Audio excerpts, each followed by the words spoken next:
Когато ми казаха, че ще ме запознаят с един световен шампион по бокс, се зарадвах. Вече ми казаха, че е жена.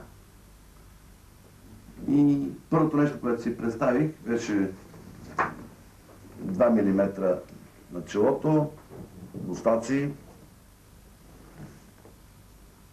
И почти не исках да го направя това интервю. Слава Богу, че ми казаха, че е българка. Тогава ми се наостри апетита.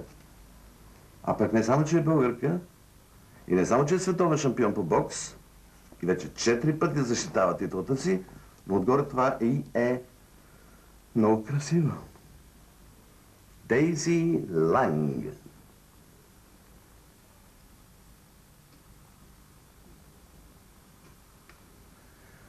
Ето е пред нас, в цялата си прелест, Дейзи. Добре дошъл в България. Благодаря.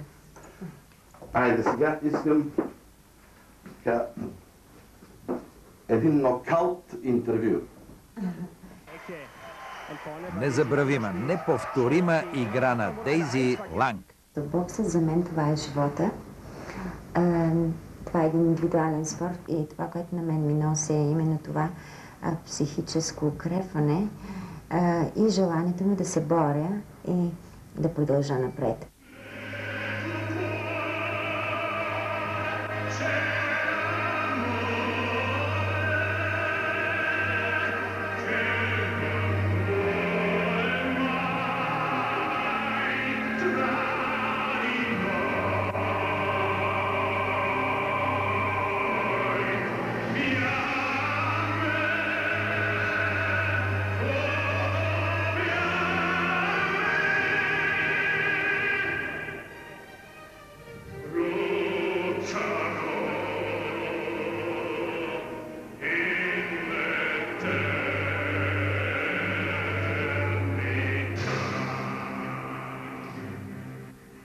Как стигнах до бокса?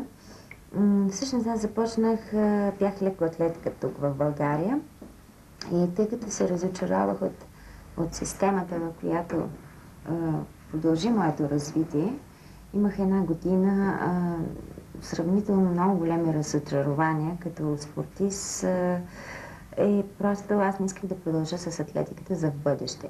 Естествено, ние спортистите сме малко сенсибилни хора и преживяваме нещата по-така емоционално. Когато бях на 17 години, тогава взех това решение. Това беше една криза в моя живот. И всъщност съвсем случайно включих телевизора и видях една демонстрация по таеквондо. Това е корейско бойно изкуство, което всъщност е причината да се запаля по бойните изкуства и оттам целият път, който извървях, за да стигне до бокса.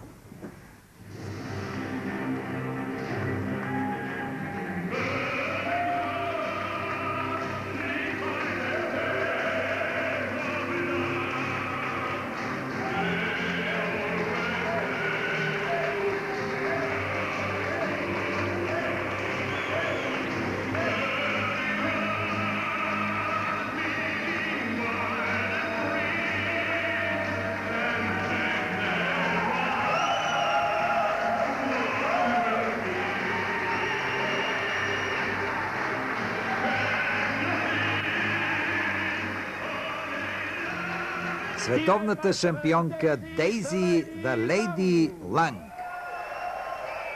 Започнах с таеквондо при тук треньора Слави Динев, първата федерация, така, която се организира.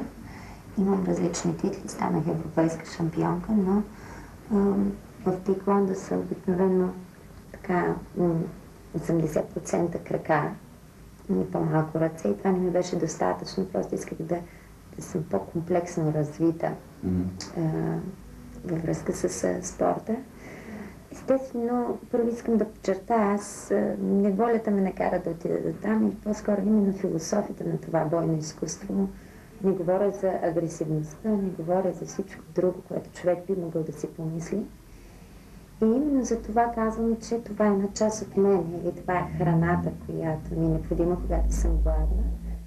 червения ъгъл, на 28 години, 170 см, 52 кг, професионалната лига от февруари 1996 година, 11 срещи, 10 победи с 5 нокаута, световната шампионка Дейзи The Lady Lang. Бойните изкуства ми помагат сега при защитата на световни титли, именно да се концентрирам и да се самообновя в себе си, защото ти си няма да представя един матч, наистина като един театър. Всичко ти пречи, ти излизаш на ринга, музика, нали, хората всички викат за теб, пречи ти телевизията, пречи ти бодигардите, дори и пътят, който трябва да стигнеш до ринга, се вижда малко дълъг, твърде така напрегната атмосферата и ако ти не успеш да стигнеш това състояние, да се концентрираш, просто не губиш, но е трудно да се концентрира за самия матч. Последни секунди на първи рунд. Преимущество за световната шампионка. Имала съм моменти, когато съм била болна, но публиката това не ги интересува и публиката дори е доста критична към твоето състояние, както спонсорът, както журналистите. Трябва да се умееш именно този характер да покажеш именно, че си световен шампион в душата си. Човек е така устроен, че ако получи някой удар, дали ще е словесен, дали ще е в живота, дали ще е физиологичен, се настройва агресивно и отговаря, дори с нещо повече, или става агресивен и не иска да отговори. Когато един човек успее да претърпи именно тази реакция, с това, което е роден, първична реакция, тогава наистина побеждава с акъл и тогава печели и инвестира в бъдещето. Класика. Прекрасен ляв, след това десен,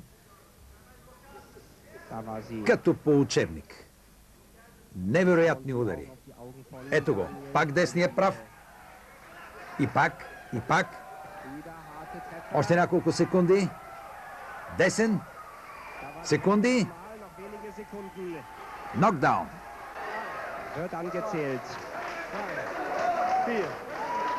Именно този двубой в боксът, именно това, което наистина най-реално се получава в ринга, или при мен е така е, че тренировките ми до сега или всичко, което е свързано с една подготовка, са свързани да претъпят този инстинкт. Защото когато човек е в един двубой, когато случайно получил удар от противника, обикновено се разкрива и иска да продължи напред, да се бори, нали, да победи, тогава именно става една мишена, която при един опитен противник наистина може да те изложи на опасност и да загубиш.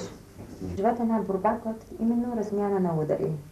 И по този начин, човек, който върне назад или с усмивка победи врага, разбира се, аз в ринга не се усмихвам, след това, като победа се усмихвам, тогава винаги печели. Ето защо казвам, че бокса е един спорт, който е много близък до индивидуалния начин на живота. Не ти ли неприятно, че всъщност ти стана много по-голямо име, откакто си в Германия, а в България за теб много малко знаят хората.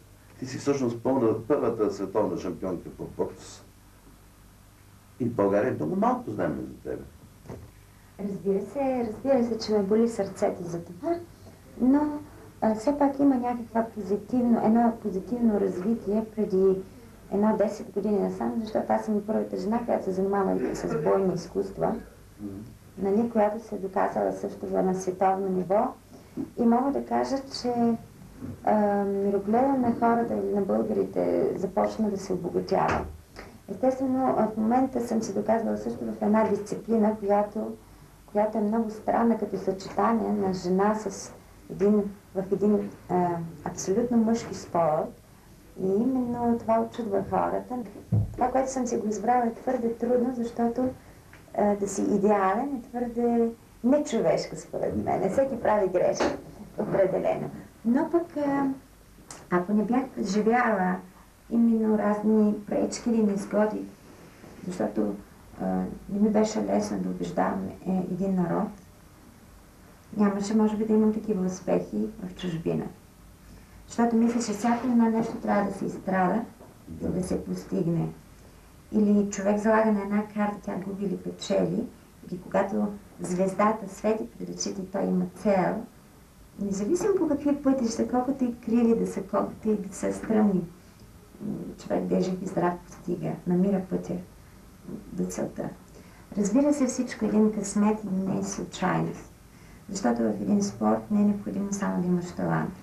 Необходимо е да имаш един много добър треньор, необходимо е да имаш един много добър менеджер, които са твоето семейство и промотър, естествено, специално професионалния бокс, да се даде шанс изобщо да достигнеш до световна титла, да играеш за нея. Вече останалите неща се зависят от тебе, защото ти трябва да се доказваш.